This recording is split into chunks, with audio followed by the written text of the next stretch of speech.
ഈശോ മിശിഹായിൽ ഏറ്റവും അധികം സ്നേഹിക്കപ്പെടുന്ന മാതാപിതാക്കളെ, സഹോദരീ സഹോദരങ്ങളെ, വിശുദ്ധ ലൂക്കായുടെ സുവിശേഷം 13-ാം അധ്യായത്തിൻ്റെ ആദ്യ ഭാഗത്ത് പശ്ചാത്താപത്തിൻ്റെ ആവശ്യകത വ്യക്തമാക്കുന്ന തിരുവാക്യങ്ങളാണ് ഈശോ അരുൾ ചെയ്യുന്നതായി നമ്മൾ കാണുക. സാധാരണ രീതിയിൽ എപ്പോഴും സ്നേഹത്തിൻ്റെയും കാരുണ്യത്തിൻ്റെയും ദയയുടെയും അനുകമ്പയുടെയും വാക്കുകൾ മാത്രം യേശുവിൻ്റെ നാവിൽ നിന്ന് പുറപ്പെടുന്നതായി തിരുവാക്യങ്ങളിൽ നമ്മൾ വായിക്കുമ്പോൾ, ഈ ഒരു ഭാഗത്ത് അല്പം മൂർച്ചയേറിയ ചില വാക്യങ്ങൾ നമുക്ക് കാണാനായിട്ട് സാധിക്കും.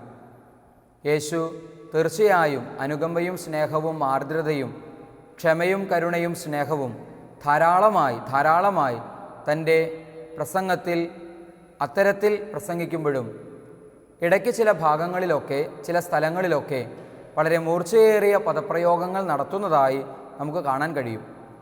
അതിലൊന്നാണ് ലൂക്കായുടെ സുവിശേഷം 13-ാം അധ്യായത്തിൻ്റെ ആദ്യ ഭാഗത്ത് നമ്മൾ കാണുന്നത്. അത് പ്രകാരമാണ്: പശ്ചാത്താപിക്കുന്നില്ലെങ്കിൽ നിങ്ങളെല്ലാവരും ഇതുപോലെ നശിക്കും. പശ്ചാത്തപിക്കുന്നില്ലെങ്കിൽ നിങ്ങളെല്ലാവരും ഇതുപോലെ നശിക്കും. പശ്ചാത്തപിക്കാത്തവർ നശിക്കുമെന്ന് വ്യക്തമായും കൃത്യമായും ഈ തിരുവചന ഭാഗത്ത് ഈശോ പറയുന്നുണ്ട്. ആത്മരക്ഷ സാധ്യമാകണമെങ്കിൽ, ആത്മാവ് നശിച്ചു പോകാതിരിക്കണമെങ്കിൽ ജീവിതം പശ്ചാത്താപത്തിൻ്റെയും അനുതാപത്തിൻ്റെയും ജീവിതമാക്കി മാറ്റണം. എപ്പോഴാണ് ഈ പശ്ചാത്താപം ആരംഭിക്കേണ്ടത്? എപ്പോഴാണ് ഈ അനുതാപം നമ്മളിൽ സംഭവിക്കേണ്ടത്? ഈശോ അത് എപ്പോഴാണ് സംഭവിക്കേണ്ടത് എന്ന് വ്യക്തമാക്കുന്നതിന് വേണ്ടി കൂടെയാകാം 2 ദുരന്ത സംഭവങ്ങൾ ജനത്തിൻ്റെ മുൻപിൽ അവതരിപ്പിക്കുന്നത്. ഈ 2 ദുരന്ത സംഭവങ്ങൾ ജനത്തിൻ്റെ മുൻപിൽ 13-ാം അധ്യായം 1 മുതൽ 6 വരെയുള്ള വാക്യങ്ങളിലായി 2 ദുരന്ത സംഭവങ്ങൾ ജനത്തിൻ്റെ മുൻപിൽ അവതരിപ്പിക്കുന്ന ഈശോയെ നമ്മൾ കാണുന്നുണ്ട്. എന്തിനു വേണ്ടിയായിരിക്കാം ഈ 2 സംഭവങ്ങൾ ജനത്തോട് ഈശോ പറഞ്ഞത്? തീർച്ചയായും അതിൻ്റെ കാരണത്തെ ഇപ്രകാരം നമുക്കൊന്ന് മനസ്സിലാക്കാൻ ശ്രമിക്കാം. അപ്രതീക്ഷിതമായി നിൻ്റെ ജീവിതത്തിൽ ദുരന്തങ്ങൾ കടന്നു വരാം. ഏതു നിമിഷം വേണമെങ്കിലും നിൻ്റെ ജീവിതത്തിൽ ദുരന്തങ്ങൾ കടന്നു വരാം. ഏതു നിമിഷവും നിൻ്റെ ജീവിതത്തിൽ ദുരന്തം കടന്നു വരുമെങ്കിൽ ആ ദുരന്തം ഒരുപക്ഷെ മരണം എന്ന ദുരന്തമാണ് എങ്കിൽ പിന്നീട് പശ്ചാത്തപിക്കുക നിനക്ക് സാധ്യമല്ല, അനുതപിക്കുക നിനക്ക് സാധ്യമല്ല. മരണശേഷം മാനസാന്തരം അസാധ്യമാണ്. മരണശേഷം അനുതാപം, പശ്ചാത്താപം, മാനസാന്തരം, തിരിച്ചുവരവ് അസാധ്യമാണ്. മരിക്കുന്നതിന് തൊട്ടു മുൻപത്തെ നിമിഷം വരെ തീർച്ചയായും നിനക്ക് മാനസാന്തരത്തിന് സാധ്യതയുണ്ട്. മനസ്താപത്തിന് അവസരമുണ്ട്, അനുതാപത്തിന് അവസരമുണ്ട്. എന്നാൽ ഏത് നിമിഷം മരിക്കുമെന്ന് അറിയാത്തതുകൊണ്ട് അനുദിന ജീവിതം ഓരോ നിമിഷവും അനുതാപത്തിൻ്റെയും പശ്ചാത്താപത്തിൻ്റെയും മാനസാന്തരത്തിൻ്റെയും നിമിഷമാക്കിയും ദിവസമാക്കിയും നീ മാറ്റുക. കാരണം ദുരന്തം ഏത് നിമിഷവും ജീവിതത്തിൽ സംഭവിക്കാം. മരണം ഏതു നിമിഷവും ജീവിതത്തിൽ സംഭവിക്കാം. അതിൻ്റെ തെളിവെന്ന പോലെയാണ് ഈശോ 2 ദുരന്ത സംഭവങ്ങളിലൂടെ അനേകർ കൊല ചെയ്യപ്പെട്ട വിവരം അല്ലെങ്കിൽ മരിച്ച വിവരം ജനത്തിൻ്റെ മുൻപിൽ ഒരു സാക്ഷ്യം പോലെ ഈശോ അവതരിപ്പിക്കുക. അതിലൂടെ ഈശോ പറയാൻ ആഗ്രഹിക്കുന്ന കാര്യം ഇതാണ്: ആ വ്യക്തികൾ, 2 ദുരന്തങ്ങളിലൂടെ മരണമടഞ്ഞ വ്യക്തികൾ തീർച്ചയായും മരണത്തിന് തൊട്ടു മുൻപത്തെ നിമിഷം വരെ അറിഞ്ഞിരുന്നില്ല തങ്ങളുടെ ജീവിതത്തിൽ ഉടനെ തന്നെ മരണം സംഭവിക്കുമെന്നും. നമ്മൾ തന്നെ ഒന്ന് ആലോചിച്ച് നോക്കുക. ലോകത്തിൻ്റെ വിവിധ ഭാഗങ്ങളിൽ, നമ്മുടെ നാട്ടിലുൾപ്പെടെ പലപ്പോഴും ബോംബ് സ്ഫോടനത്തിലൂടെ അനേകർ കൊല ചെയ്യപ്പെടാറുണ്ട്. വാഹന അപകടങ്ങളിൽ അനേകർ മൃതിയടയാറുണ്ട്. മറ്റു പല രീതിയിലുള്ള അപകടങ്ങളിലൂടെയും ഓരോ ദിവസവും മനുഷ്യരെ മരിക്കാറുണ്ട്. ഒരുപാട് പേർ അപ്രതീക്ഷിത മരണത്തെ അഭിമുഖീകരിക്കാറുണ്ട്.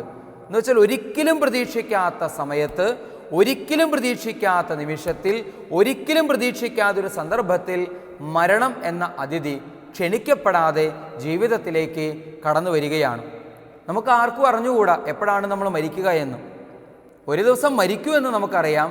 എങ്കിലും ഞാനും നിങ്ങളും മഹാഭൂരിപക്ഷം ആളുകളും മരണമങ്ങ് ദൂരെ എവിടെയോ നിൽക്കുന്നൊരു യാഥാർത്ഥ്യമാണ് എന്ന് കരുതുന്നവരാണ്. ഏത് നിമിഷവും ജീവിതത്തിൽ സംഭവിക്കാവുന്ന ഒരു യാഥാർത്ഥ്യമാണ് മരണമെങ്കിൽ അതിനു മുൻപ് തന്നെ അനുദപിക്കേണ്ടതും പശ്ചാത്തപിക്കേണ്ടതും അത്യാവശ്യമുള്ള കാര്യമാണ്. കാരണം പശ്ചാത്തപിക്കുന്നില്ലെങ്കിൽ മരിക്കുമെന്ന് ഈശോ അസന്നിഗ്ധമായി നമ്മോട് പറയുന്നു. പശ്ചാത്തപിക്കുന്നില്ലെങ്കിൽ നശിക്കുക എന്ന് പറഞ്ഞാൽ ആത്മാവ് നശിച്ചു പോകുമെന്ന്, ആത്മാവ് നിത്യനരകത്തിന് അർഹമായി തീരുമെന്ന് ഈശോ അസന്നിഗ്ധമായി പഠിപ്പിക്കുന്നു. അപ്പോൾ പശ്ചാത്താപം ജീവിതത്തിൻ്റെ നിത്യമായ രക്ഷയ്ക്ക് അവശ്യ ഘടകമാണ് എങ്കിൽ നിർബന്ധമായും പശ്ചാത്തപിച്ചേ മതിയാകൂ. അത് എപ്പോൾ സംഭവിക്കണം? ഈ നിമിഷം തന്നെ സംഭവിക്കണം. കാരണം മരണം എപ്പോൾ സംഭവിക്കുമെന്ന് നമുക്ക് അറിഞ്ഞുകൂടാ. മരണത്തിന് ശേഷം പശ്ചാത്താപവും അനുതാപവും മാനസാന്തരവും അസാധ്യമാണ് താനും. ഞാൻ ഓർക്കുന്ന 1-2 സംഭവങ്ങൾ. ജെറുസലേം ധ്യാന മന്ദിരത്തിൽ എല്ലാ മാസവും 2ാമത്തെ ഞായറാഴ്ച മുതൽ വെള്ളിയാഴ്ച വരെ, എല്ലാ മാസവും 2ാം ഞായർ മുതൽ വെള്ളിയാഴ്ച വരെ 6 ദിവസം നീണ്ടു നിൽക്കുന്ന താമസിച്ചുള്ള ധ്യാനമുണ്ട്. ഈ ധ്യാനത്തിൽ ഒരിക്കൽ ഇവിടെ പങ്കെടുത്ത് കടന്നുപോയ 2 വ്യക്തികൾ, അവർ വിദ്യാർത്ഥികളാണ്. പ്ലസ് ടുവിലും 10ലും പഠിക്കുന്ന 2 വിദ്യാർത്ഥികൾ. അവർ അയൽവാസികളും സുഹൃത്തുക്കളും കൂട്ടുകാരുമൊക്കെയാണ്. ധ്യാനം കഴിഞ്ഞു പോയി ആ മാസം തന്നെ, ഒരുപക്ഷെ തൊട്ടടുത്ത ആഴ്ചയാണെന്ന് ഞാൻ വിചാരിക്കുന്നു, കൃത്യമായി ഞാൻ ഓർക്കുന്നില്ല, 2 പേരും സ്വന്തം കുടുംബാംഗങ്ങളോടൊപ്പം ദൂരെ എവിടെയോ ഒരു വിനോദയാത്രയ്ക്ക് പോവുകയാണ്. മറ്റെങ്ങുമല്ല, അതിരപ്പള്ളി, വാഴച്ചാൽ ഈ സ്ഥലങ്ങളിലേക്കായി ഇതാ അവർ ഒരു വിനോദയാത്രയിൽ പങ്കെടുക്കാനായിട്ട് പോകുന്നു. എന്നാൽ അവിടെ വെച്ച് ആ 2 കുട്ടികളും വെള്ളത്തിൽ മുങ്ങി മരിച്ചു പോകുന്ന ഒരു ദുരന്തം സംഭവിച്ചു. പിന്നീട് ആ മാതാപിതാക്കളും കുടുംബാംഗങ്ങളും ഒക്കെ ഇവിടെ വന്ന് ഏറെ സങ്കടത്തോടെ, വേദനയോടെ കരഞ്ഞ് പ്രാർത്ഥിക്കാൻ വേണ്ടി ഇവിടെ വന്നിരുന്നു. വൈദികരെല്ലാവരും അവർക്ക് വേണ്ടി പ്രത്യേകം പ്രാർത്ഥിച്ചു. സാധിക്കുന്നിടത്തോളം അവരെ ആശ്വസിപ്പിക്കാനായിട്ട് ശ്രമിച്ചു. തുടർന്നുള്ള ഞങ്ങളുടെ പ്രാർത്ഥനകളിലും അവരെ പ്രത്യേകം ഓർക്കുകയും ചെയ്തു. ഞാൻ പറയാൻ ആഗ്രഹിച്ച കാര്യം ഇതാണ്. ധ്യാനം, ഒരാഴ്ചത്തെ ധ്യാനം കൂടി ഏകദേശം 1-2 ആഴ്ചയ്ക്കുള്ളിൽ അവരുടെ ജീവിതത്തിൽ സംഭവിച്ച ഒരു വലിയ ദുരന്തം. അവരിതാ മരണത്തിലേക്ക് വഴുതി വീഴുകയാണ്. 2 രീതിയിൽ വേണമെങ്കിൽ നമുക്കിതിനെ വ്യാഖ്യാനിക്കാനായിട്ട് സാധിക്കും. ഒരുപക്ഷെ വിശ്വാസത്തിൽ കുറവുള്ള വ്യക്തികൾ അല്ലെങ്കിൽ അവിശ്വാസികളായ വ്യക്തികൾ ഈ ദുരന്ത സംഭവത്തെ വ്യാഖ്യാനിക്കുന്നത് ധ്യാനം കൂടിയിട്ടും അവരുടെ ജീവിതത്തിൽ ദുരന്തമാണല്ലോ സംഭവിച്ചത്. ധ്യാനം കൂടി, വചനം കേട്ട് അനുഗ്രഹം പ്രാപിച്ച് തിരിച്ചു വന്നിട്ട് ദൈവം കൊടുത്ത സമ്മാനം മരണമായിരുന്നല്ലോ. അല്ലെങ്കിൽ ആ കുടുംബാംഗങ്ങൾ, മാതാപിതാക്കൾ, സഹോദരങ്ങൾ ഒരുപാട് പ്രതീക്ഷയോടെ മക്കളെ ധ്യാനത്തിന് പറഞ്ഞു വിട്ടു. അവർ ധ്യാനം കൂടി അനുഗ്രഹിക്കപ്പെട്ട് തിരിച്ചു വന്നു. പക്ഷെ അവരുടെ ജീവിതത്തിൽ ഒരാഴ്ചയ്ക്കുള്ളിൽ വലിയൊരു ദുരന്തം സംഭവിച്ചു. ഇങ്ങനെ വേണമെങ്കിൽ ചില വ്യക്തികൾക്ക് ചിന്തിക്കാം, വ്യാഖ്യാനിക്കാം, ആ രീതിയിൽ അതിനെ മനസ്സിലാക്കാനായിട്ട് ശ്രമിക്കാം. എന്നാൽ മറ്റൊരു രീതിയിൽ ചിന്തിക്കുകയാണെങ്കിൽ ദൈവം അവർക്ക് കൊടുത്ത അവസാനത്തെ അവസരമായിരുന്നു ഈ ധ്യാനം. മറ്റൊരു വാക്കിൽ പറഞ്ഞാൽ അവരിത് ആത്മാർത്ഥമായി ധ്യാനത്തിൽ പങ്കെടുക്കുന്നു, അനുദപിക്കുന്നു, നല്ലൊരു കുമ്പസാരം നടത്തുന്നു, വചനം ശ്രവിക്കുന്നു, ജീവിതത്തിൽ കൃപ സ്വീകരിക്കുന്നു. അഭിഷേകത്തിൻ്റെ നിറവിൽ, അനുഗ്രഹത്തിൻ്റെ നിറവിൽ അവരിതാ സ്വന്തം ഭവനങ്ങളിലേക്ക് മടങ്ങുന്നു. ആ അഭിഷേകത്തിലും കൃപയുടെ നിറവിലുമൊക്കെ ആയിരിക്കുന്ന സമയത്ത് മരണമിത അപ്രതീക്ഷിതമായി അവരെ തേടിയെത്തുന്നു. പ്രിയപ്പെട്ടവരെ, അഭിഷേകത്തിൻ്റെയും കൃപയുടെയും വിശുദ്ധിയുടെയും അനുഗ്രഹത്തിൻ്റെയും നിറവിലാണ് അവർ മരിക്കുന്നത് എങ്കിൽ തീർച്ചയായും സ്വർഗരാജ്യ പ്രവേശനം വളരെ എളുപ്പമായി തീരുകയാണ്. ഏറ്റവും ഉചിതമായ സമയത്ത് തന്നെ അവരെ ഒരുപക്ഷെ ഈശോ വിളിച്ചുവെന്ന് നമുക്ക് ഈ രീതിയിൽ മനസ്സിലാക്കാനായിട്ട് സാധിക്കും.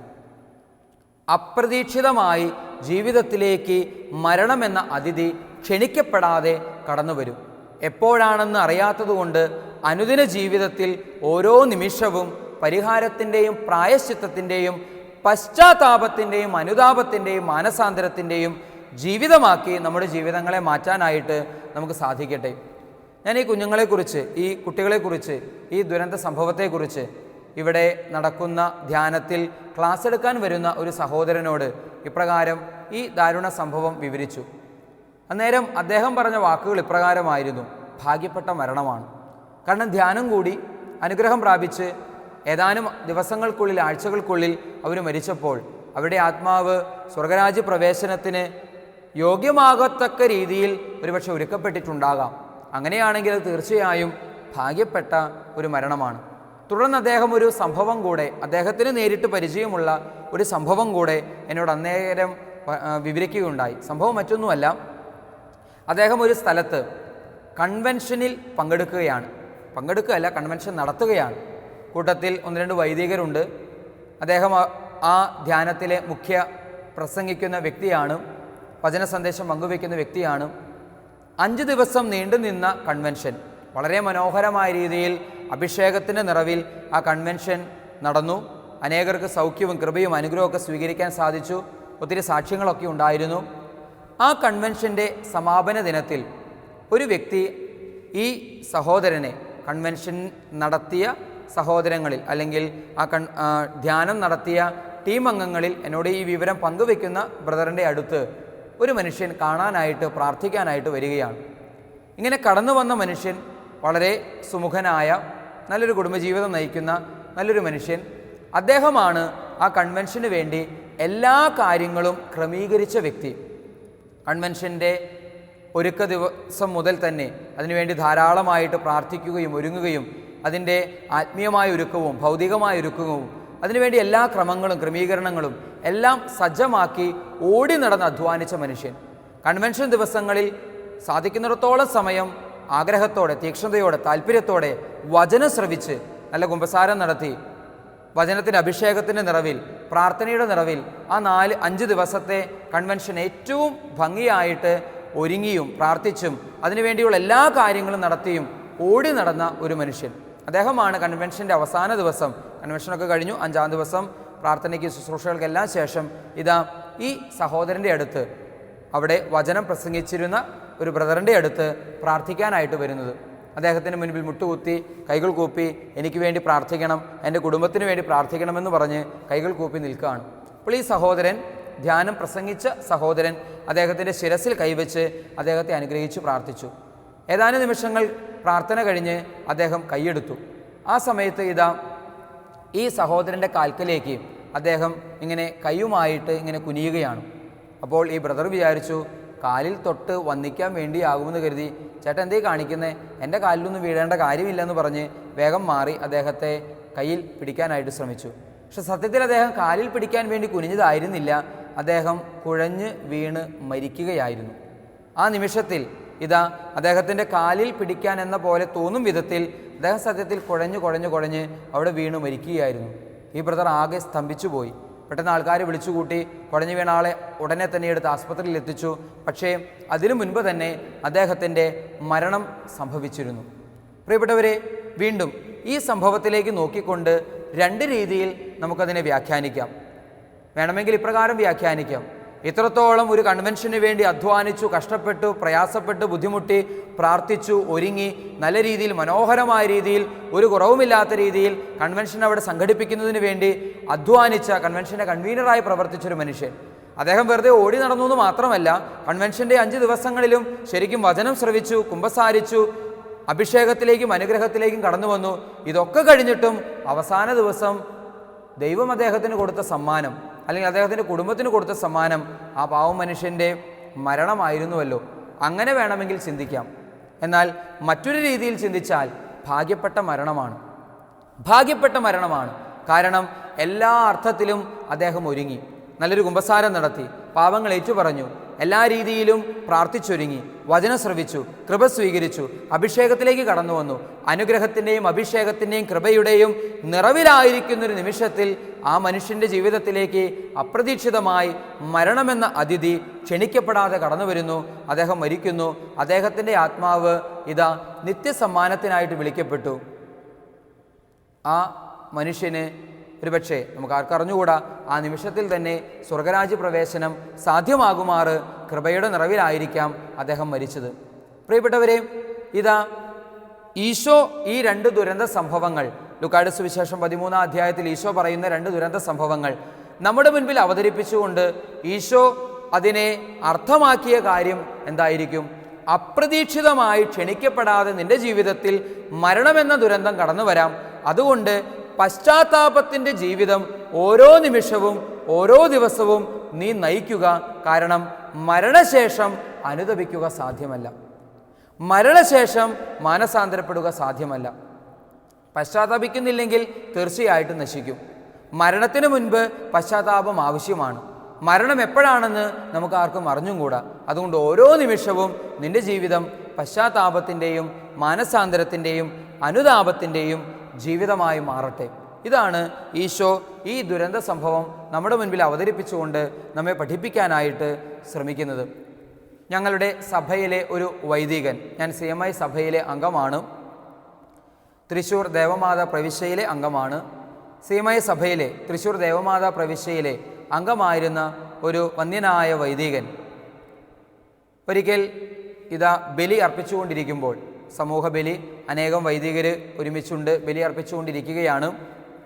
അനേകം ആളുകൾ ആ വിശുദ്ധ കുർബാനയിൽ പങ്കെടുക്കുന്നു. കുർബാന അർപ്പണം കഴിഞ്ഞു, വിശുദ്ധ കുർബാന സ്വീകരണം കഴിഞ്ഞു, കുർബാന അർപ്പണം കഴിഞ്ഞു. വിശുദ്ധീകരണത്തിൻ്റെ ബലിപീഠമേ സുസ്തി എന്ന പ്രാർത്ഥന ചൊല്ലി പ്രാർത്ഥന തീരുന്നതോടെ ഈ വൈദികൻ അവിടെ കുഴഞ്ഞു വീഴുന്നു.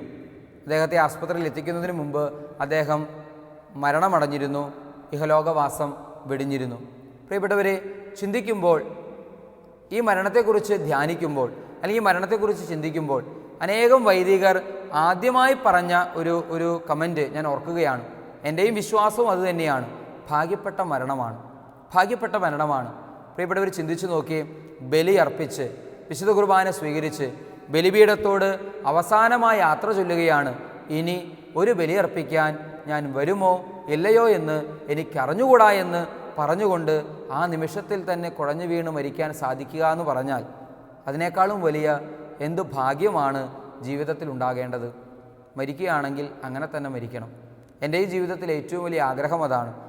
ഏറ്റവും വിശുദ്ധമായൊരു ഹൃദയത്തോടെ, കുമ്പസാരത്തിന് ശേഷം വിശുദ്ധമായൊരു ഹൃദയത്തോടെ, മനസ്സറിഞ്ഞ് ഹൃദയം നുറുങ്ങി കണ്ണുനീരോടെ സ്നേഹത്തോടെ ത്യാഗത്തോടെ വിശുദ്ധ കുർബാന അർപ്പിച്ച് സ്നേഹത്തോടെ കർത്താവിനെ ഹൃദയത്തിൽ സ്വീകരിച്ച് അതിനുശേഷം അവസാനമായി വിശുദ്ധീകരണത്തിൻ്റെ ബലിപീഠമേ സുസ്തി, കർത്താവിൻ്റെ കബറിടമേ സുസ്തി, നിന്നിൽ ഞങ്ങൾ സ്വീകരിച്ച കുർബാന കടങ്ങളുടെ പൊറുതിക്കും പാപങ്ങളുടെ മോചനത്തിനും കാരണമാകട്ടെ, ഇനി ഒരു ബലി അർപ്പിക്കുവാൻ ഞാൻ വരുമോ ഇല്ലയോ എന്ന് എനിക്ക് അറിഞ്ഞുകൂടാ എന്ന് പറഞ്ഞതിന് ശേഷം ആ സമയം നിത്യസമ്മാനത്തിനായിട്ട് വിളിക്കപ്പെടുകയാണ് എങ്കിൽ അതിനേക്കാളും വലിയ ഒരു ഭാഗ്യവും ജീവിതത്തിൽ കൈവരാനില്ല.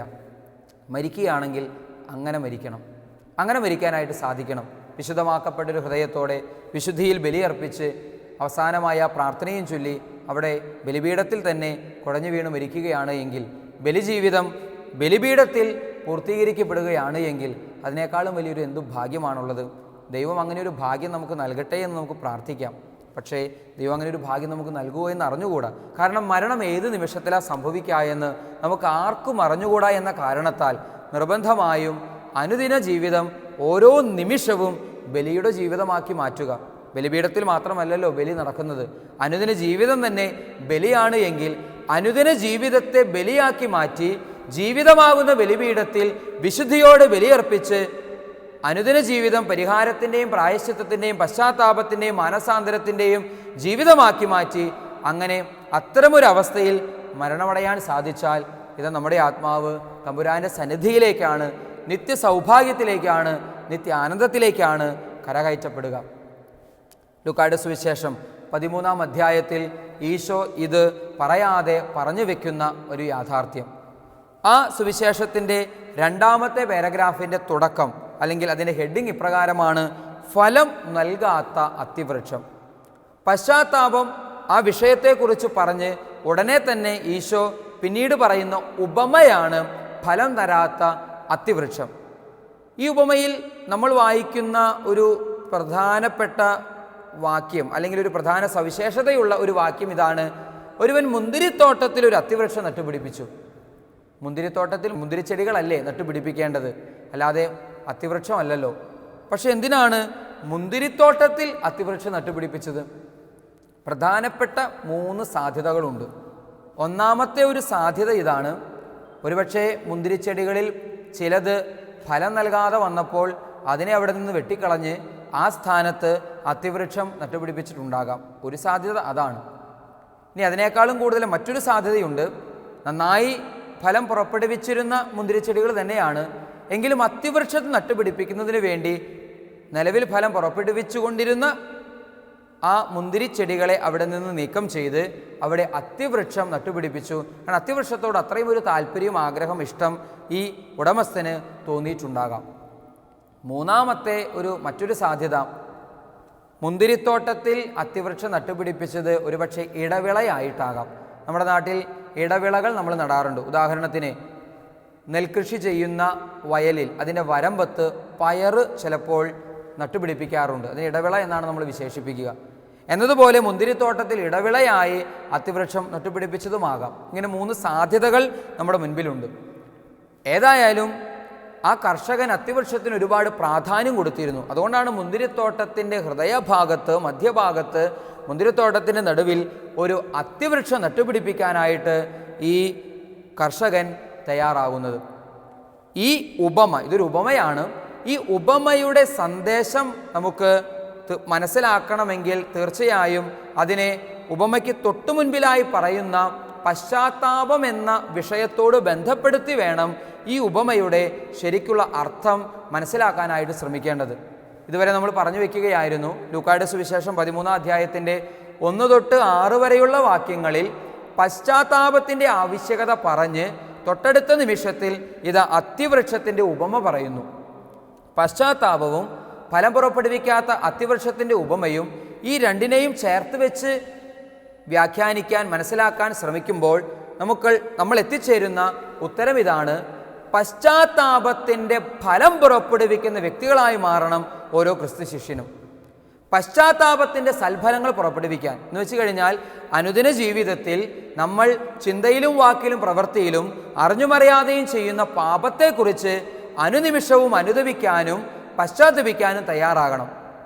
കേവലം അനുദപിക്കുക, പശ്ചാത്തപിക്കുക എന്ന് പറഞ്ഞാൽ പാപത്തെക്കുറിച്ചോർത്ത് മാപ്പ് ചോദിക്കൽ മാത്രമല്ല, നേരെ മറിച്ച് മാപ്പ് ചോദിച്ച് ദൈവ തൃക്കരങ്ങളിൽ നിന്ന് നമ്മൾ സ്വീകരിക്കുന്ന ക്ഷമയും കാരുണ്യവും അനുദിന ജീവിതത്തിൽ പങ്കുവെച്ചു കൊടുത്ത് ഫലം പുറപ്പെടുവിക്കുന്നവരായി നമ്മൾ മാറണം.